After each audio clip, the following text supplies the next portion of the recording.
In less than a week now, the president will be face-to-face with Putin in Geneva. And that brings us to this rather remarkable statement from Donald Trump, issued earlier tonight, stunning even for him. He writes in it, in part, quote, "As president, I had a great and very productive meeting in Helsinki, Finland, with President Putin of Russia.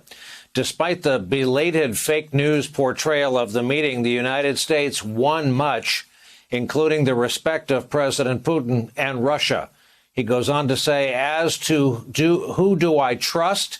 They asked, Russia is our intelligence from Obama era, meaning people like Comey McCabe, the two lovers, Brennan Clapper, and numerous other sleazebags, or Russia? The answer, after all that has been found out and written, should be obvious.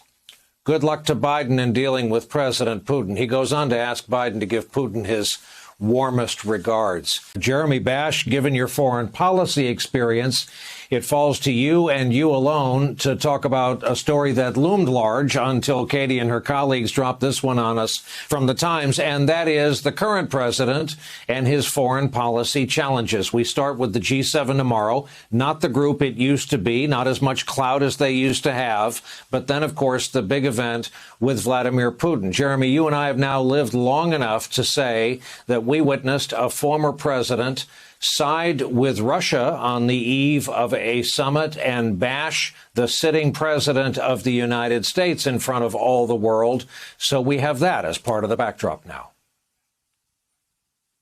Yeah, what President Biden is doing in Europe this week is he's rallying the democracies of the world to meet the biggest challenges of the world, including COVID, including the challenge of cyber attacks, including the challenge of Russia and the challenge of China.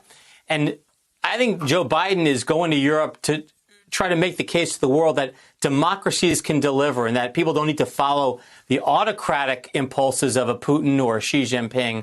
And in some ways, there's also a message doubling back here to the United States because, of course, Trumpism is so aligned with Putinism in the sense that it's anti-democratic, anti-rule of law, anti-truth. And so, I think what President Biden is doing, and he's doing it very effectively, is he's pushing back both globally on these trends that undermine democracy, but he's also making clear that in the United States, we're going to stand for the rule of law, we're going to stand for democratic principles. And I just have to say that the message that Donald Trump sent to Vladimir Putin tonight through that bizarre press release sounded like a message of someone saying, hey, hang on, I may be back. You can work with me. Don't deal with Joe Biden because I may be president again. And I think that was a clear message from Trump to Putin that they should maintain their relationship because they have more work to do together.